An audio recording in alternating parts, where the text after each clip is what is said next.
সেদিন কি হয়েছিল আর রেলে কর্মরত এত মানুষের মধ্যে আমার বরকেই কেন অ্যাওয়ার্ডটা দেওয়া হলো, সমস্ত প্রশ্নের উত্তরই থাকছে কিন্তু এই আজকের ব্লগে। তো হ্যালো এভরিওয়ান, আশা করি তোমরা সবাই ভালো আছো। আমরাও কিন্তু বেশ ভালো আছি।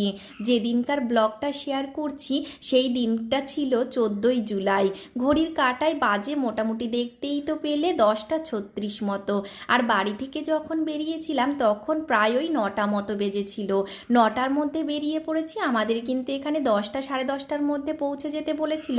ওই যে ট্রেনে যেহেতু আসাই একটু এদিক ওদিক তো হয়েই যায়, তবে খুব একটা দেরি হয়নি, মোটামুটি টাইম মতো পৌঁছেই গেছি।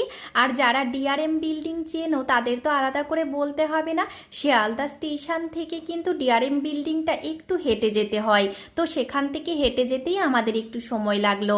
ওখানে পৌঁছানোর পর যে অফিসিয়াল কাজগুলো ছিল সেগুলো করে আমাদের খানিকটা সময় বসতে বলা হলো।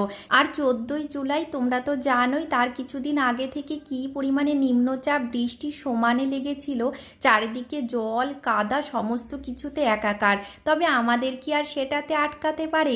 কোনো কাজও থেমে থাকে না, সঙ্গে সঙ্গে আমাদের তো মনের মধ্যে অন্যরকমই একটা উৎফুল্লতার আনন্দ নিয়ে বেরিয়েছি। এইসব বৃষ্টি আমাদের কাছে আর কিছুই না। ওখানে পৌঁছানোর পরে দেখো ডিআরএম বিল্ডিংয়ের ঠিক পাশটাই একটা খুব সুন্দর মাঠ আছে।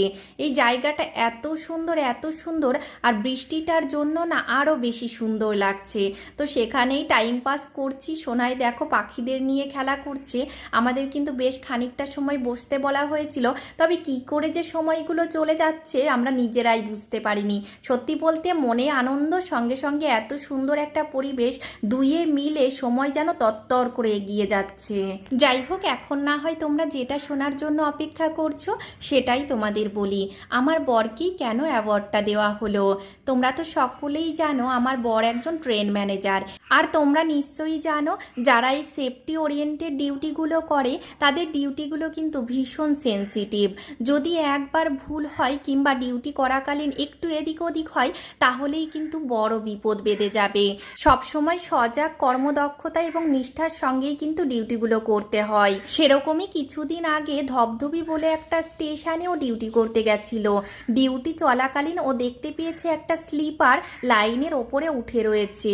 এবার যদি বলো স্লিপার কাকে বলে, সিমেন্টের যে মোটা মোটা পাত্তিগুলো থাকে সেগুলোকে স্লিপার বলে। সেটা দেখার সঙ্গে সঙ্গে তৎক্ষণাৎই কিন্তু ও যে সমস্ত অ্যাকশানগুলো নেওয়ার দরকার ছিল ইমিডিয়েট সেই সমস্ত অ্যাকশানগুলো নিয়ে বিপদটাকে কাটিয়ে দিয়েছে। সেই কারণেই ওর নামটা নথিভুক্ত হয়েছে অ্যাওয়ার্ড লিস্টে। ওর কর্মদক্ষতা এবং নিষ্ঠার প্রতি সত্যিই আমি গর্ববোধ করি। যে